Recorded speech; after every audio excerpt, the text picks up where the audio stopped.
Makanya kita diperintahkan untuk sholat agar dosa-dosa kita digugurkan oleh Allah Subhanahu wa taala. Allah Subhanahu wa taala tidak menginginkan kita membawa beban dosa nanti di hari kiamat.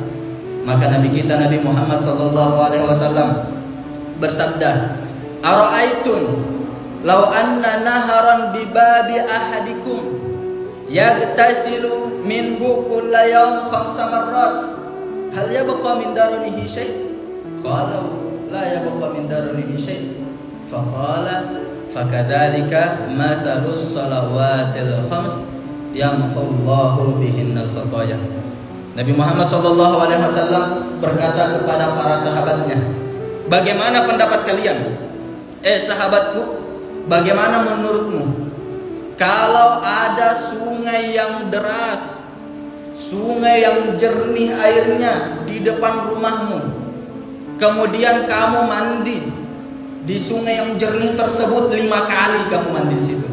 Kira-kira ada tidak tersisa kotoran di badannya? Ada tidak tersisa tidak kotoran di badannya?"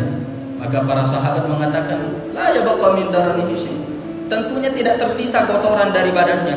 Bagaimana tersisa? Bagaimana mau tersisa? Nah, dia mandi 5 kali sehari. Maka Nabi Muhammad sallallahu alaihi wasallam mengatakan, "Fakadzalika mathalus salawatil khams yamhullahu bihinnal khataya." Begitulah perumpamaannya salat 5 waktu, yang dimana Allah Subhanahu wa taala akan menghapus khotoya, kesalahan-kesalahan bihinna dengan melaksanakan salat 5 waktu. Itulah yang akan kita dapatkan kalau kita melaksanakan salat 5 waktu.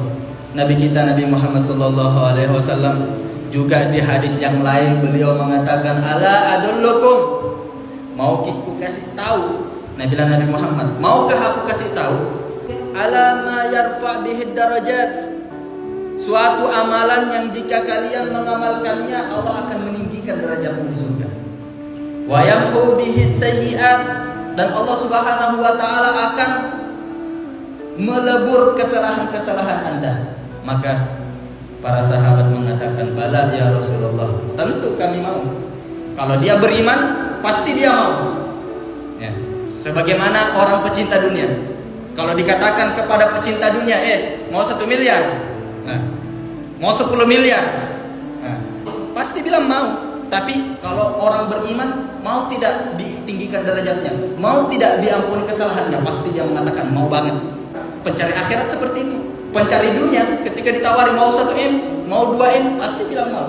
Tapi itu pecinta dunia. Tapi pecinta akhirat, mau tidak? Sesuatu yang aku tunjukkan, suatu amalan, kamu mengamalkannya, derajatmu di surga tinggi, kesalahan-kesalahanmu diampuni. Maka para sahabat ketika itu mengatakan, "Bala ya Rasulullah, tentu kami mau ya Rasulullah." Maka Rasulullah sallallahu alaihi wasallam mengatakan apa? Isbagul wudu alal makari, menyempurnakan wudu di saat kita tidak ingin tersentuh dengan air. Baru wudunya itu, baru wudunya saja sudah dapat mengangkat derajat. Wudu saja yang notabene hanya wasilah untuk bisa sholat, karena tidak sah sholat tanpa wudu, itu bisa menghapus dosa dan meninggikan derajat di surga. Apalagi sholatnya. Kemudian Rasulullah SAW melanjutkan, wa kathratul khuta ilal masajid, memperbanyak langkah menuju masjid. Itu sesuatu yang dapat meninggikan derajat di surga dan dapat menghapus dosa yang kita lakukan. Wantidharus sholati ba'da sholat, menunggu waktu sholat setelah sholat. Seperti sekarang ini, kita setelah sholat maghrib sambil menunggu waktu isya, kita adakan kajian kita seminggu sekali. Maka ini kata Nabi Muhammad SAW, amalan-amalan yang dapat meninggikan derajat seseorang di surga dan dapat menghapus dosa-dosanya. Oleh karena itu tidak heran ulama fikih mengatakan afdalul ibadat al-badaniyah as-shalah. Sebaik-baik ibadah, paling afdalnya ibadah yang dilakukan oleh anggota badan adalah sholat. Tidak ada kemuliaan ibadah yang melebihi kemuliaan ibadah sholat, tidak ada.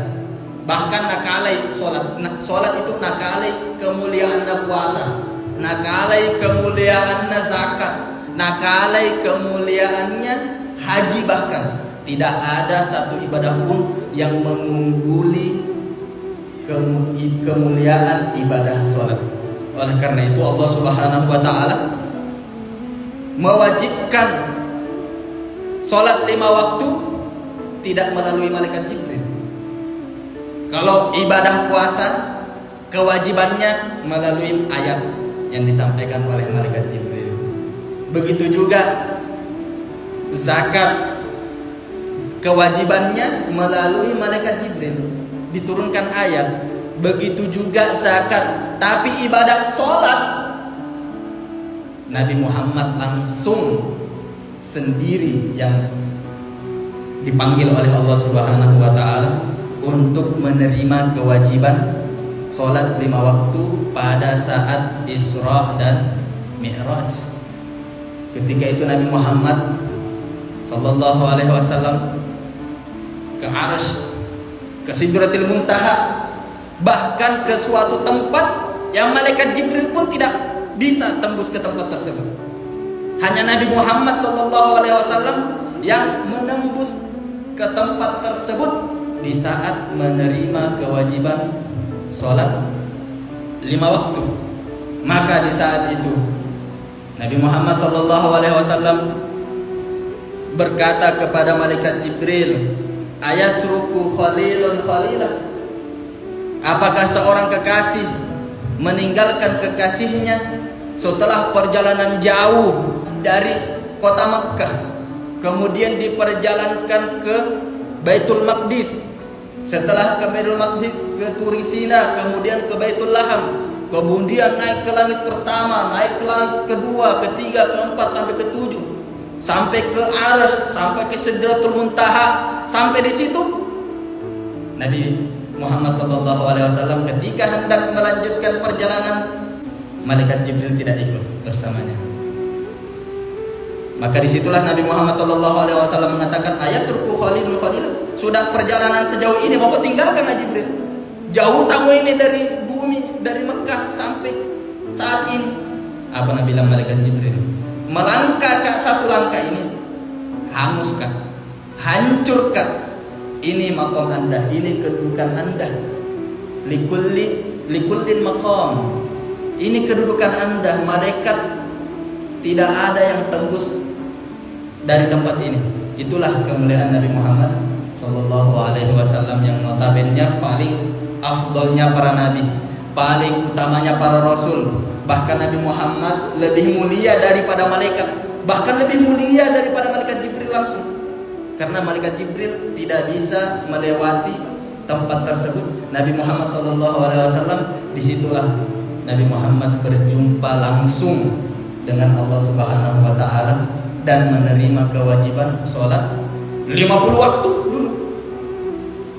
Bayangkan kalau 50 waktu kita diwajibkan sholat setiap hari. Bayangkan 5 saja banyak yang kadang-kadang tidak kita lakukan, apalagi sholat 50 waktu.